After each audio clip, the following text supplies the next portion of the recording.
Hello, and welcome in everybody to One Piece, Chapter 1182, Brief Spoilers. You know what time it is, man. It is time for us to just yap about this damn upcoming chapter, and it's been a minute, brother. You know, it has been a minute. Golden Week is rough, and guess what? After this chapter, we got another break week, so we are in store for some tough times, but Oda is leaving us off on a high note because we finally get revealed to the one, the only, the legendary rain god of the One Piece world, Zaza. I know, I had the exact same reaction. This is a ridiculous name, but it does make sense, and we'll talk more about it here in a second. So, real quick, as per usual, if you've not read these spoilers for yourself yet, I'll be dropping it somewhere down in the comment section. I'll be typing it up piece by piece, as well as sourcing it out to where I found it in the first place. Typically, the brief spoilers on Tuesday come from Pew Piece, but this time around, it is all from Worst Gen HQ over on Twitter, so make sure to show them some love over there. But yeah, like I said earlier, we're here to freaking yap. So, getting right into the chapter, one of the first things we see is that Chopper is treating Gaird's wounds. That is right. You heard it correctly. Chopper is trying his best to reattach her dang fingers. Will he be successful? Will he fail? We don't know. Personally, I'm kind of mixed on it. I would like it if Gaird just never got the fingers back, you know, so that we have that everlasting effect of Imu. But then again, you know, Gaird is cute and, you know, she likes making little clothes, so I feel like she needs the fingers. And she's a doctor too, so if she just doesn't have fingers, that would kind of suck for her. So, you know, hopefully Chopper succeeds over there. Before we get into the next spoiler, I just gotta say that I love traveling, especially to nobody's surprise, Japan. After the Imu reveal happened, I decided to take a quick trip over there. I packed my bags, got my travel documents, and stocked up on energizing photos, only to find out while winding down after a full day of vacationing that my anime services didn't work in Japan. I was region blocked from all my favorite anime. I didn't realize until it was too late that I needed a VPN, which brings us to the sponsor of today's video, Surfshark VPN. By utilizing Surfshark VPN, I made all my services believe that I was still home in the US by changing my IP address, which gave back access to all my sites and shows that I wasn't getting while traveling abroad. That is not all that Surfshark VPN is good for though, because they also help protect my privacy while I was out and about using public Wi-Fi. At the airport, at local shops and hotels, Surfshark VPN helped keep my private activities private. Ooh, and don't get me started on another one of my favorite Surfshark VPN features: their ability to monitor your data for leaks and their email scam checks, which protect you from phishing attacks. My mom gets phished pretty often, so getting her under Surfshark VPN's umbrella of protection really put the whole family at ease. And this may come to the surprise of many, but I'm somehow married. I'm mentioning this because the Surfshark VPN app is so easy to use, and with just one account, you can actually secure an unlimited number of devices. So me, my wife, and my entire household is actually covered and protected. This now brings us to the hook. Go to surfshark.com/SciSpoilers or use code SciSpoilers at checkout to get 4 extra months of Surfshark VPN. This right here is a phenomenal deal, and it does come with a 30-day back money guarantee if you're not satisfied. So what are you waiting for? Go to surfshark.com/SciSpoilers or use code SciSpoilers at checkout to get 4 extra months of Surfshark VPN, or you can simply click the link in the description down below. Thank you, Surfshark, for sponsoring today's video. Next up, we see that Zoro and Sanji are not down for the count. They are actually up and at it this chapter, and they are preparing to take on the God Knights one more time. And you might be wondering, God Knights? What? Why would they fight them? What are the God Knights up to? Well, we see in this chapter that Sommers and Killingham have been upscaled. They got buffed thanks to Imu's Omen-Maki ability. We kind of saw the writing on the wall, right? They needed a buff. They were very weak beforehand. Boom, Imu comes around, gives them Black Fire, and of course, they are much stronger this time around. We get to see where Sommers actually blasted off to. It was very odd. You know, he was in the Western Village with all the parents and the kids, and then all of a sudden, he flew away. Turns out the reason he left was so that he could grab a giant ship, because he is continuing the plan of kidnapping kids from Elbaff. The plan is still in motion. He simply had to leave for a minute because the previous ship was destroyed. So he is carrying a new one back over to the village. And he's carrying it on his back. That is right. The GOAT Sommers is 1,000,000 times more powerful than before. And at first, it's funny because I read this spoiler point and I was like, oh, dude, who cares, man? A ship? This sounds like an East Blue feat. But then I remembered that we are in the land of giants.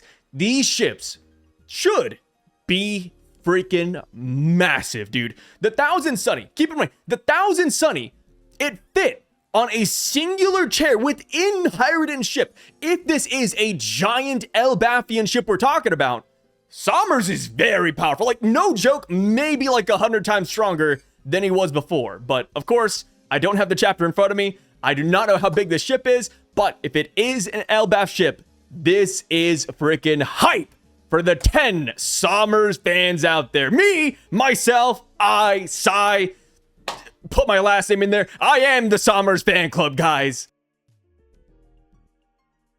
So next up, we see that Sommers isn't the only one flexing his new abilities, because Killingham whips out his ultimate nightmare dream MMA monster. And you wouldn't believe what it is. We should have saw this coming, man. So, at the beginning of Elbaff, when Gunko and the God Knights were first introduced, Gunko, kind of out of nowhere in a weird way, you know, they asked her like, hey, you know, Gunko, who are you afraid of? What are you afraid of the most? And she said her fear was Sun God Nika. Okay. Cool. She's afraid of Nika. She never really reacted to Nika. She didn't really see Luffy. That's just a little subplot, right? But it is coming full circle because Killingham does whip out his most feared deity, which is the rain goddess Zaza. Dude, I cannot get over that name.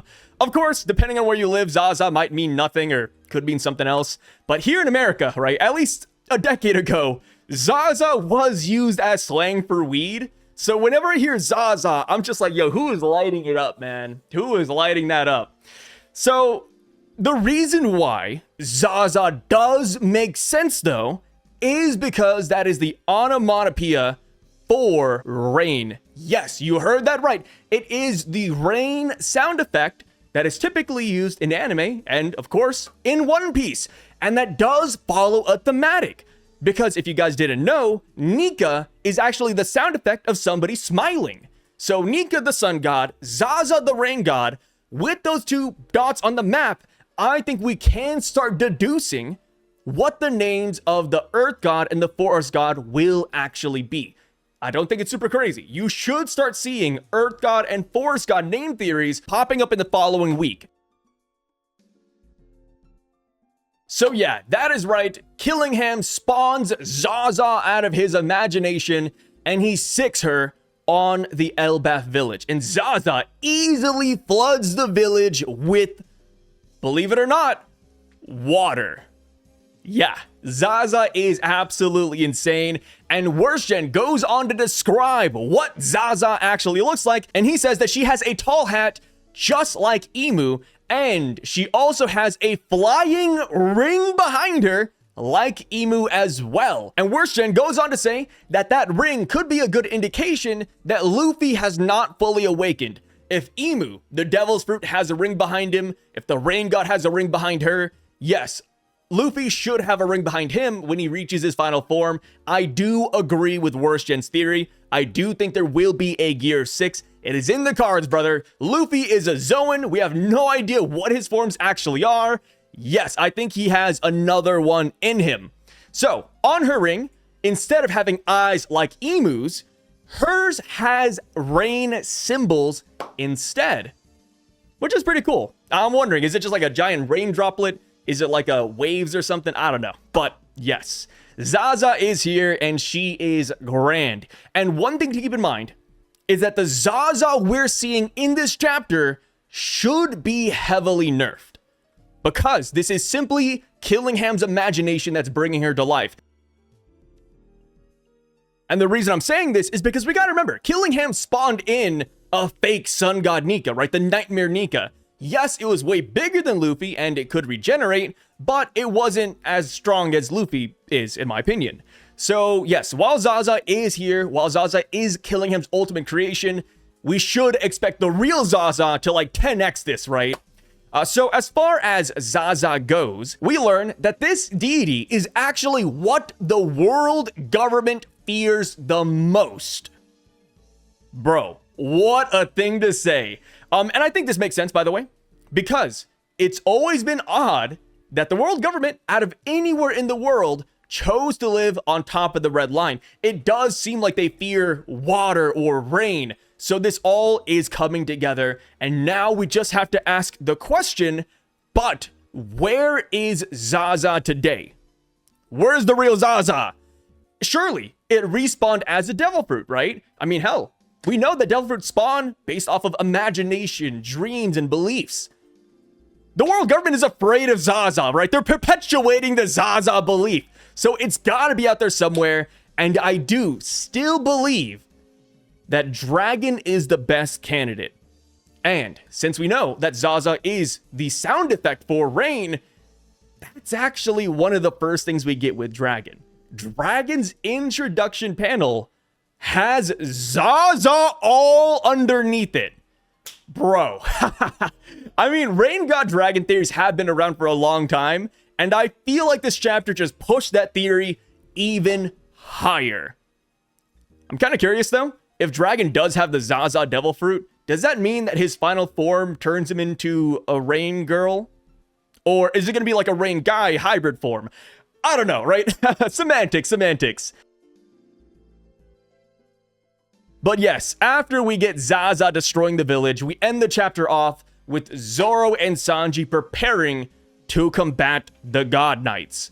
And one big thing about this is that since Killingham is now in the village, that means that Sanji will have to follow him, and Zoro, who's already at the village, is already right there as well. So while we could say that Sanji and Killingham are simply going to have a rematch, and that Zoro and Sommers are simply going to fight again, we could easily switch the matchups and have Zoro fight Killingham and Sanji fight Sommers, or it could just be a 2v2, right? That is very much so in the cards because they're all seemingly, based on the brief spoilers, in close vicinity.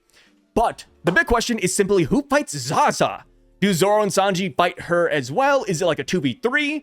Or is this when other giants come into play? Maybe the giants of Elbaph start fighting Zaza. Maybe Yarul finally steps up to the plate. Hell, maybe Jinbei sees water and rain and he starts going crazy. There's a lot of people that I think could try their hand at fighting the rain goddess. Hell, maybe even Hyruden and Nami do it. Maybe Usopp fights Zaza. I think we are spoiled for choices here. So one more bullet point I kind of left out. This was mentioned a lot earlier, but I forgot.